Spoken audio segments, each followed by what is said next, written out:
Hello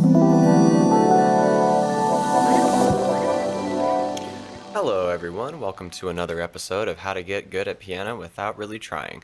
In last episode we talked about how to just invert your chords to get around the keyboard a little bit easier and not mess up your chord progressions and, make it easier for your hand and stuff.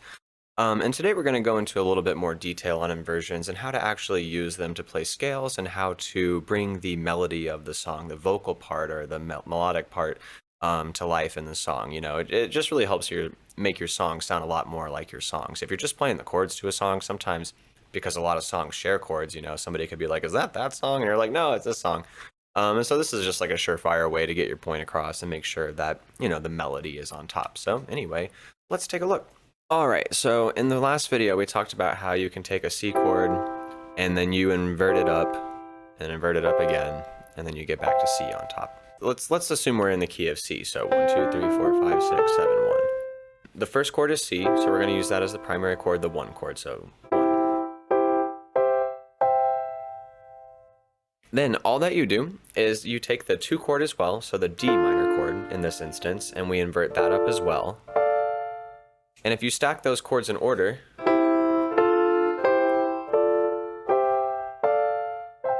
you get a nice little scale where you pretty much get every note. As always, it's a good idea to practice both left and right hands because you never know what hand is going to have to take the bass line and what hand's going to have to take the melody and whatnot. So always a good idea to just practice taking both hands and just taking your time and placing them on the chords nicely. Basically how this works is that whole thing, that whole scale, think of it just like a C chord. So if I put a C in the bass and then play that whole group of chords on top of it,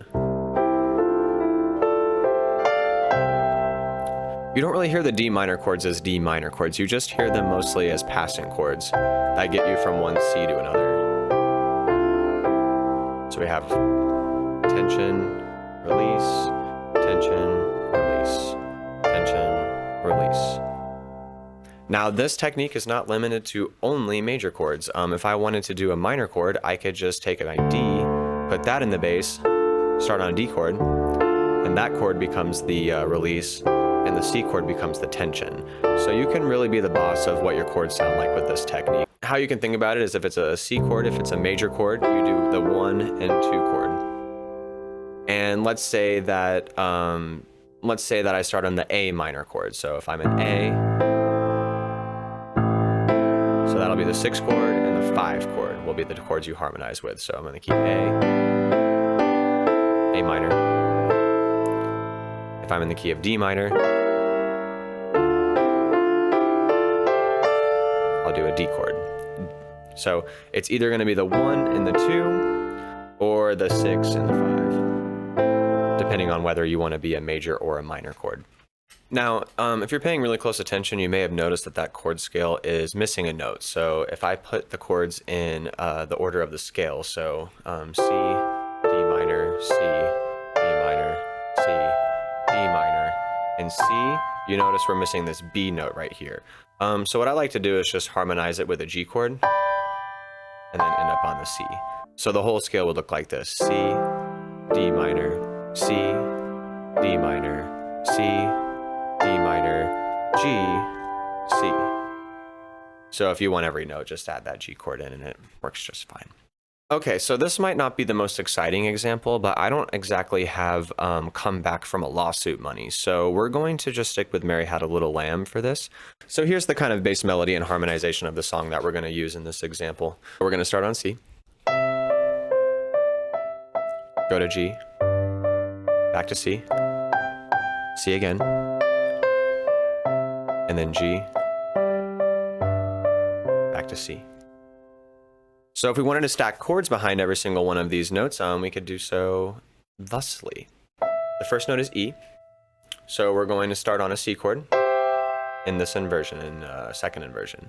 Then we're going to go to D minor in first inversion, and then C in first inversion. And most of the song is just going to be those main 3 chords, so Mi, Re, Do, or E, D, C. So we go down, Mary had a, back up, little lamb. For the next chord, fortunately, you just get to use your regular old G chord. Sometimes you know, music will throw you a bone like that, where it's like, oh, sweet, I just got to play a regular old chord. Nice. 3 Gs, so. And then back to the C chord. And then you'll just do 2 inversions of the C chord right there. What I like to do here is just kind of block out the whole 4-note chord right here. 1, 2, 3, 4. And then from there, I just grab these first 3 notes with these fingers and grab the next 3 notes with these fingers. So little lamb. Nice. And then that first kind of chord sequence repeats with that, you know, E, D, C, back up to D, and then E again. And the last bar is where it gets kind of interesting. So before, when I was talking about how you can just like basically boss the chords around by switching the root notes, in this instance, I'm playing a G chord in the bass because I want that 5-1 thing for my ending. And so what we're doing is taking a D minor chord, superimposing it over the G so we get this G suspended sound. And then we're playing a C over G, which is sort of another just G suspended sound. This sort of movement is very common. But in this case, we're going to do this G suspended, so D minor over G, and then C over G, D minor over G again. In this case, I spiced it up a little bit and added this A flat to kind of create some modal mixture and make it more romantic and more kind of deep, I guess. And then we end on that C. Okay, so here's the whole thing. Here's an example of the whole thing.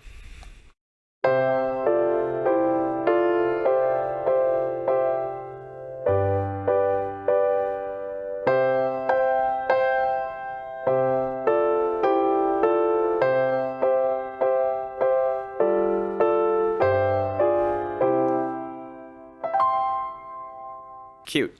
So anyway, if you're going about practicing this, I would just take any song. Mary Had a Little Lamb is just one example. Gospel songs are great things to use with this, like try Amazing Grace, try This Little Light of Mine, you know, try Will the Circle Be Unbroken, and then just try to, you know, use that to harmonize your melodies. So anyway, that's it. And I hope you enjoyed this lesson, and yeah, be on the lookout for more. If you have more questions, feel free to post them in the comments. The sheet music should be linked below and stuff. And yeah, I hope to see you next time, and just like let me know what y'all want to learn. All right, anyway, bye.